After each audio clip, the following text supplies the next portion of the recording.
Welcome everyone to my Better Community, Better World project demonstration.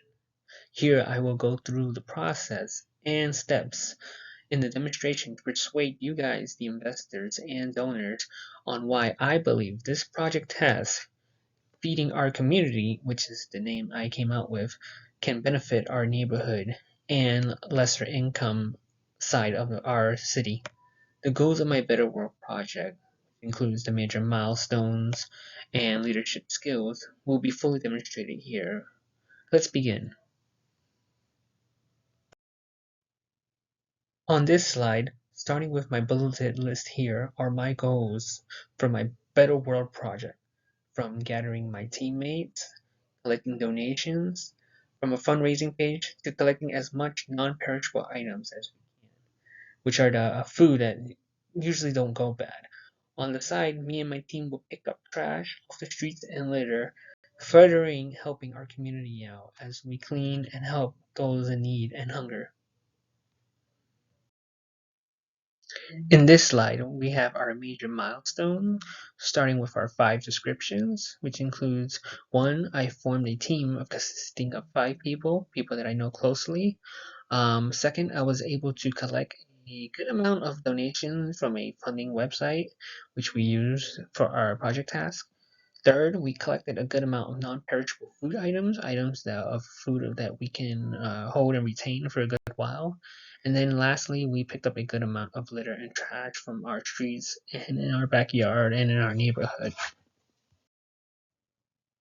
Okay, here on our fourth slide, we decided to talk about the leadership skills that were applied in this project demonstration task, starting with persuasion, which is convincing others to volunteer or try to persuade them to do something that they had no intention on. Um, we were able to get we were able to convince others from volunteer friends, strangers, and people online or family, new people that we just met, getting them to help us agree to help as we pitch in and brought out the supplies that we need for others and labeled the task for what people should do for this project task. For the problem solving, we were able to plan out any obstacles that get in our way or challenge us. We were able to think ahead or 2 steps ahead and see if we were able to counter against it. Like if we ran out of supplies, we'll go out of our way, maybe to the nearest supermarket and buy more supplies for those who need. In an organization, we will be putting together the schedule of others and assigning tasks to them, making sure that everyone knows and is doing their part.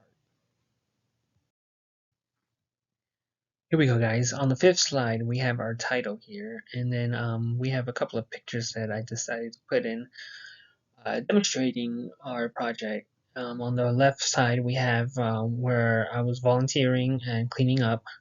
Second picture is friends and family that I have to help pitch us in. And then the third picture here is just an example that I found online of volunteer.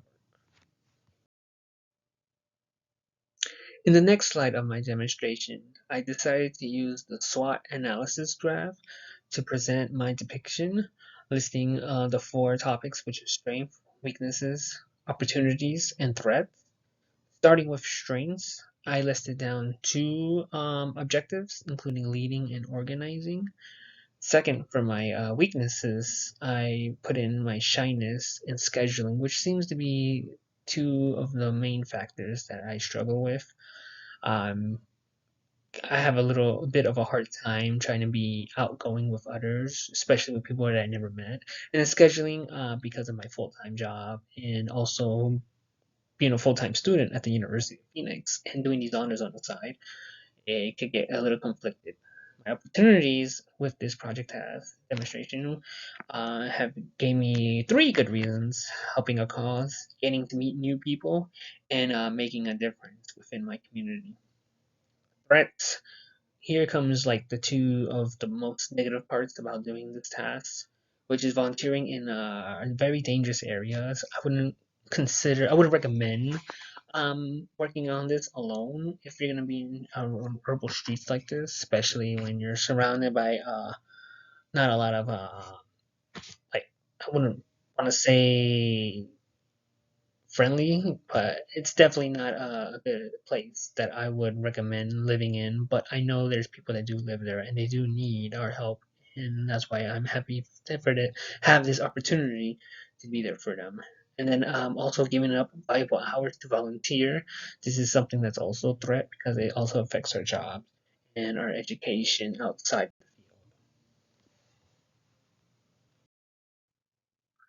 Now we're getting close to the end with for our seventh slide, which is our recommendations for future EXEC302 students.